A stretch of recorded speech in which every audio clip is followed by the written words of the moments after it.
avant même d'être un château, l'endroit était un camp romain. Ça a été une maison forte à partir du XIIe siècle, puis au XIIIe siècle un château, avec 2 familles fondatrices, les Capella et les Cornuti, qui ont donné leur nom du coup au château de Chapeau-Cornu. À la Révolution, le château a été sauvé par l'intendant en chef, qui a eu l'extrême bonne idée d'ouvrir les caves en sous-sol. Les révolutionnaires venaient pour brûler le château et ils sont allés dans les caves, ont bu un petit coup, même un grand coup, et ils ont oublié de brûler le château. Il faut savoir qu'il y a 30 ans, le château était en ruine. Dans les dépendances, il n'y avait même plus de toit, des arbres poussaient au travers des bâtiments. C'est en 99 que mon père est du coup arrivé à la tête de l'établissement. Sa première action, pour vous donner une idée de l'état dans lequel c'était de mettre le chauffage.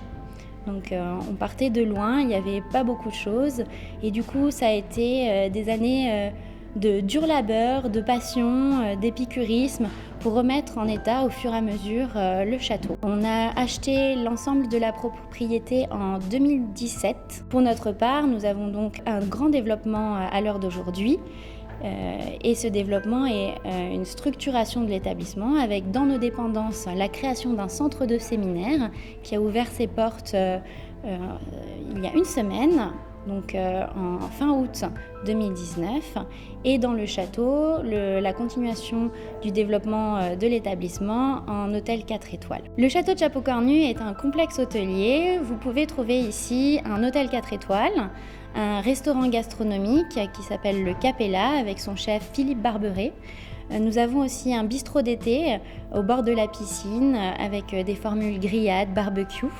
À partir d'octobre, nous allons ouvrir une brasserie qui s'appellera la Rôtisserie avec notre maître rôtisseur qui proposera de bons produits du terroir, des bons poulets à la broche notamment. Voilà, et puis nous avons dans nos dépendances un centre de séminaire avec toutes les dernières technologies ainsi qu'un espace loisir. Nous avons aussi créé une salle de sport et à partir de décembre, nous avons le plaisir d'ouvrir un spa. Ce qui est très important au château de Chapeau-Cornu, c'est d'être un établissement avec une âme, respectueuse de son patrimoine et de son terroir, qui promeut et met en valeur l'art de vivre à la française.